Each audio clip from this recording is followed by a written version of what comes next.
जी नमस्कार। नमस्कार सर। क्या नाम है जी आपका? दीपिका रावल। दीपिका जी कहाँ से आए हैं आप? इंदौर एमपी। दीपिका जी, संत रामपाल जी महाराज से नाम दीक्षा लेने से पहले आप क्या भक्ति साधना करते थे?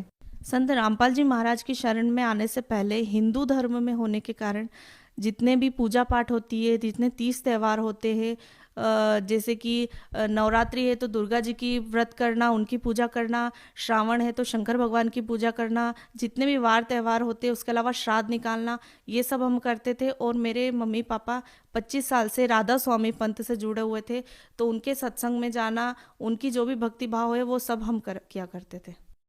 ये जो पूजाएं आप करते थे और आपने गुरु भी बना रखा था, आपके पिताजी राधा स्वामी पंथ से जुड़े हुए थे, तो फिर आप लोगों को संत रामपाल जी महाराज से नाम दीक्षा लेने की क्या जरूरत आन पड़ी? संत रामपाल जी महाराज की शरण में, क्योंकि हम जब जहाँ पहले जुड़े हुए थे वहाँ से हमें कोई भी लाभ ही नहीं मिला। जैसे हमारे घर की और मेरे पापा का बिजनेस बहुत अच्छा था, अच्छा खासा चल रहा था, लेकिन वो भगवानों की पूजा करते करते वो बिजनेस एकदम ठप हो गया। हमारे घर में मतलब ऐसी हालत हो गई कि शाम को अगर खाना है तो उसका भी घर में राशन नहीं था कि हम शाम को क्या खाएंगे। और उस वहाँ सत्संग में हम जाते थे, लेकिन हमको एक दिन पहले ही किराए का अरेंजमेंट करना पड़ता था कि अगर कल जाना है सत्संग में तो हमारे पास किराए के भी पैसे नहीं होते थे। तो फिर आपको संत रामपाल जी महाराज के बारे में कैसे पता लगा? संत रामपाल जी महाराज के बारे में, हमारे घर के पास में संत रामपाल जी महाराज के एक शिष्य है, उन्होंने मेरे पापा को ज्ञान गंगा पुस्तक दी और मालिक का ज्ञान समझाया उन्होंने। फिर पापा ने वो सत्संग सुना, ज्ञान गंगा पुस्तक पढ़ी और जो भी अपने वेद है, गीता है, उनसे सबसे मिलान करा। उन्होंने 6 महीने बिना घर में बताए केवल संत रामपाल जी महाराज का सत्संग सुना। उनको जब पूरा ज्ञान हो गया कि ऐसा ज्ञान, ऐसा निर्मल ज्ञान तो हमें कहीं मालूम ही नहीं था, फिर उन्होंने 2012 में संत रामपाल जी महाराज से नाम दीक्षा ली। दीपिका जी, जैसे कि आपने बताया कि आप और आपका पूरा परिवार 25 साल से राधा स्वामी पंथ से जुड़ा हुआ था और अब आप लोगों ने संत रामपाल जी महाराज से नाम दीक्षा ले ली है, तो हम आपसे ये जानना चाहेंगे कि संत रामपाल जी महाराज जी के ज्ञान में और राधा स्वामी पंथ में जो आप लोगों ने ज्ञान सुना, उसमें आपको क्या भिन्नता नजर आती है? सर वो तो पूरी की पूरी ही अलग थी। उसमें तो उनको सुबह 2 घंटे 2.5 घंटे बैठ के पाँव पे बैठ के करना पड़ता था। उसके अलावा वो गीता जी का पाठ भी करते थे। और जब हम संत रामपाल जी महाराज के शरण में आए तब हमें पता चला कि वो जो हम 25 साल से कर रहे थे वो तो व्यर्थ था। हमने अपने जिंदगी के 25 साल पूरे गवा दिए। और जब मालिक संत रामपाल जी महाराज की शरण में आने से पता चला कि ये ज्ञान, ये सा ज्ञान तो कहीं देखा ना कभी सुना, तो फिर हम संत रामपाल जी महाराज की शरण में गए। दीपिका जी, जब आपके पिताजी संत रामपाल जी महाराज जी की शरण में आए तो उनको कोई लाभ मिला? संत रामपाल जी महाराज की शरण में आने से हमारे जो घर की आर्थिक स्थिति बहुत ही खराब थी, वो हमारे घर की आर्थिक स्थिति बहुत बहुत बहुत अच्छी हो गई है। और संत रामपाल जी महाराज की दया से हमारे इनकम वही है, लेकिन हमारे घर का जो भी खर्चा है, जो भी कुछ है, वो मालिक की दया से बहुत ही अच्छा है। संत रामपाल जी महाराज जी से जुड़ने से पहले मेरे पापा गुटखा खाते थे। वो जब तक गुटखा रात को नहीं खाते थे उनको नींद ही नहीं आती थी। और उन्होंने कई बार हरिद्वार में कहीं पर भी वो गुटखा फेंक के आते थे, वो कसम खाते थे कि आज के बाद नहीं खाऊंगा। वो 8-10 दिन नहीं खाते और फिर उनको वापस याद आती तो फिर वो वापस गुटखा मंगाते और खाते, जब भी उनको नींद आती थी। मेरे पापा जो संत रामपाल जी महाराज जी से जुड़ने से पहले जो उनको गुटखे का नशा था, वो जब संत रामपाल जी महाराज का उन्होंने ज्ञान सुना, वो ज्ञान सुनने से ही उनकी वो लत ऑटोमेटिक ही कब खत्म हो गई उन्हें पता ही नहीं चला। जबकि वो पहले बहुत बार ट्राई कर चुके थे कि छोड़ना है छोड़ना है, कसम भी खाते थे, लेकिन वो लत उनसे छूट ही नहीं रहती, जो संत रामपाल जी महाराज के ज्ञान से ही छूट गया।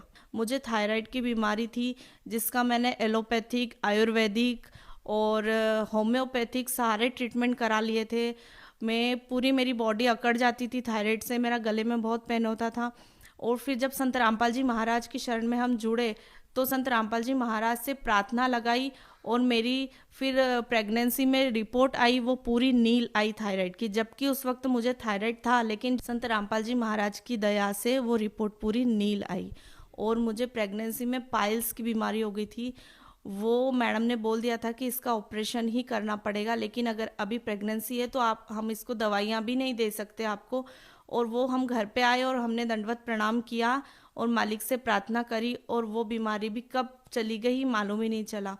और इसके अलावा अभी हम ट्रेन आश्रम से आ रहे थे, तो हम ट्रेन में बैठे थे, लास्ट डब्बे में कांच की तरफ बैठे थे, मेरा छोटा बेटा है वो भी था, और हम कांच की तरफ ही देख रहे थे। ट्रेन जैसे ही चली तो किसी ने बड़ा सा पत्थर मारा उस ट्रेन के कांच में। वो पूरा कांच, भगत जी मेरा बेटा और हमारे ऊपर पूरा कांच गिरा, पूरे बारीक बारीक टुकड़े हो गए हमारे ऊपर। हमारी आंखें उधर ही थी, लेकिन हमको जरा सी भी उस कांच का चोट नहीं लगा। संत रामपाल जी महाराज ने वहां पर हम तीनों को जीवन दान दिया है। और मेरे ससुर जी है, वो वर्कर काम करते हैं, तो उनको पैसे देना था, शनिवार के पेमेंट करते हैं वो। तो उन्होंने एटीएम से 5,000 रुपये निकाले, और वो जब वर्कर को देने आ रहे थे तो वो पैसे रास्ते में गिर गए। वो वहाँ पर आए, उन्होंने अपनी पॉकेट चेक करी, पर्स चेक करा, फिर वो रास्ते में बार बार चेक करा उन्होंने, उनको कहीं पैसे नहीं मिले, और उनको रात को कहीं बाहर जाना था। तो वो फिर डबल से उन्होंने बोला अभी, तो फिर वो डबल से गए, एटीएम से डबल से 5,000 रुपये निकाले और सब को दे दिया। फिर वो घर पे आए, उन्होंने घर पे कोई जिक्र नहीं करा, और वो नाइट में चले गए। फिर जब वो वहाँ पहुँच गए और ऑटो से उतरे, तो ऑटो का 200 रुपये भाड़ा हुआ। जब उन्होंने पर्स निकाल के वो पैसे देने लगे, तब उनके पर्स में वो 5,000 रुपये पूरे ऐसे के ऐसे ही रखे थे, जैसे परमात्मा ने वो पैसे रख दिए, 500 के एकदम फ्रेश नोट उस पर्स में रखे। फिर वो घर आए, घर पर आके उन्होंने हमको सारी चमत्कार बताया। और एक बार उनका इंदौर के नोवेल्टी मार्केट में उनका नया मोबाइल ही खरीदा था, वो मोबाइल गिर गया। फिर घर पर आके हमने 2 दिन तक मोबाइल लगाया, फ़ोन बंद था। फिर हमने परमात्मा के आगे प्रार्थना लगाई कि मालिक फ़ोन लिया है अभी, और इतना वो भी नहीं है। और वो फ़ोन बस हमने प्रार्थना लगाई, उसके पहले हम 2 दिन से डेली ट्राई कर रहे थे, वो बेल नहीं बज रही थी, बस मालिक से प्रार्थना करी और हमने फ़ोन लगाया तो वो फ़ोन बज गया। और फिर उन्होंने, जबकि जिसके पास था उसके मन में भी वो आ गया था कि ये फ़ोन मैं रख लूँ, लेकिन उसने जब चालू करा तो उसमें मालिक का फ़ोटो आता है फ्रंट में, मेरे ससुर जी ने मालिक का फ़ोटो लगा रखा था। तो पता नहीं उसको क्या हुआ, तो उसने बोला नहीं, ये जिसका फ़ोन है वो आएगा और लॉक खोलेगा तो मैं उसको दे दूंगा। फिर वो हमने फ़ोन करा तो उन्होंने बोला ठीक है आप आइए, आपका फ़ोन ले जाइए। और जब मेरे ससुर जी वो फ़ोन लेने गए तो उन्होंने फटाक से लॉक खोल दिया, तो उन्होंने फिर ये फ़ोन उनको वापस दे दिया। और मेरे भगत जी है, वो उन्होंने बचपन से अभी तक राजस्थान के गुरुकुल में वेद की पढ़ाई करी है। उन्होंने पूरा वेद, यजुर्वेद की पढ़ाई करी है, उनको पूरा वही था। लेकिन फिर जब वो संत रामपाल जी महाराज का उनने ज्ञान सुना, तब उन्हें पता चला कि हम जो अनुष्ठान करा रहे, हम खुद पंडित होके जो पूजा पाठ करा रहे, वो सब व्यर्थ है। ये तो हम बस अपने रोजी रोटी के लिए झूठ बोल के लोगों को मतलब ऐसे ही पागल बना के हम अपनी कमाई कर रहे हैं, जबकि उसका कोई लाभ नहीं है। और भगत जी, ये मेरे बेटे की रिपोर्ट है, विनायक नर्सिंग होम की रिपोर्ट है ये। उसको नॉर्मल उल्टियाँ हो रही थी, तो हमने ऐसे ही डॉक्टर को दिखाने हम गए, तो डॉक्टर ने उसे एडमिट कर लिया। तो हमने सोचा चलो ठीक है। और फिर जब उसका ट्रीटमेंट करा उन्होंने, जब रिपोर्ट वगैरह आई तो उसमें उसको इन्फेक्शन आया पेट में, और उसका सीआरपी बहुत बड़ा हुआ आया, लेकिन बेटा एकदम स्वस्थ था।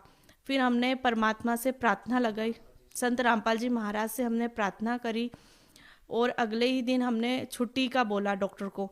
लेकिन डॉक्टर रिपोर्ट को देखते हुए डॉक्टर खुद बोला कि ये ऐसा लग नहीं रहा है कि ये रिपोर्ट इस बेटे की, आपके बेटे की है, क्योंकि बेटा एकदम स्वस्थ था, वो हॉस्पिटल में घूम रहा था। तो वो छुट्टी, रिपोर्ट को देखते हुए वो छुट्टी नहीं दे रहे थे कि कल से आप 2 दिन बाद वापस आओगे और बोलोगे कि इसको कुछ हो गया, इसलिए हम इसकी छुट्टी नहीं दे रहे। लेकिन हमने हमारी रिस्क पे 24 को एडमिट हुआ था, और 25 को अगले ही दिन हमने छुट्टी ले ली उसकी, जबकि उसकी रिपोर्ट्स वगैरह बहुत ज़्यादा थी, और उन्होंने बोला था 5-7 दिन एडमिट रखना पड़ेगा, इसका ट्रीटमेंट चलेगा। हमने बोला चलो ठीक है हम करवा लेंगे, ऐसा करके हमने छुट्टी ली। उसके बाद मैंने उसको कोई दवाई नहीं दी, कोई कुछ नहीं दिया। संत रामपाल जी महाराज की दया से वो एकदम ठीक है, एकदम स्वस्थ है। दीपिका जी, ये कैसे संभव है कि आपकी रिपोर्ट्स में आपको इतना ज़्यादा इन्फेक्शन था और आपका बच्चा एकदम स्वस्थ था? ऐसा कैसे संभव हो सकता है?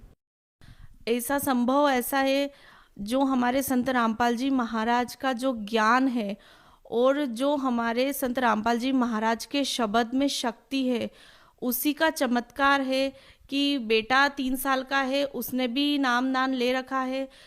तो उसी संत रामपाल जी महाराज के ज्ञान और संत रामपाल जी महाराज के आशीर्वाद से ही ये सब चमत्कार होते हैं।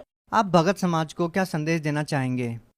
भगत समाज को मैं हाथ जोड़कर प्रार्थना कर सकती हूँ, मैं रिक्वेस्ट कर रही हूँ कि प्लीज़ प्लीज़ प्लीज़ संत रामपाल जी महाराज का ज्ञान समझे।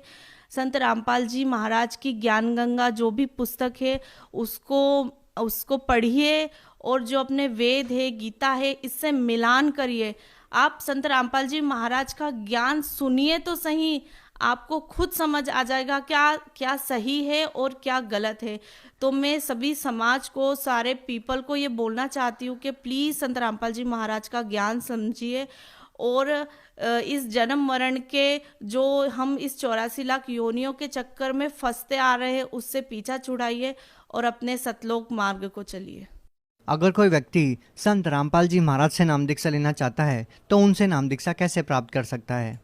संत रामपाल जी महाराज ने सभी जिलों में नामदान सेंटर खोले हुए हैं, और अभी जिनको भी संत रामपाल जी महाराज का ज्ञान समझ के उनसे नामदान लेना है तो विभिन्न चैनलों पे संत रामपाल जी महाराज के सत्संग आते हैं। उसके नीचे एक पीली पट्टी फ्लैश होती है, उस पर कॉन्टैक्ट नंबर दिए होते हैं, उस पर आप फ़ोन करके अपने नज़दीक के जो नामदान सेंटर है वहाँ पर जाके नाम दीक्षा प्राप्त कर सकते हैं।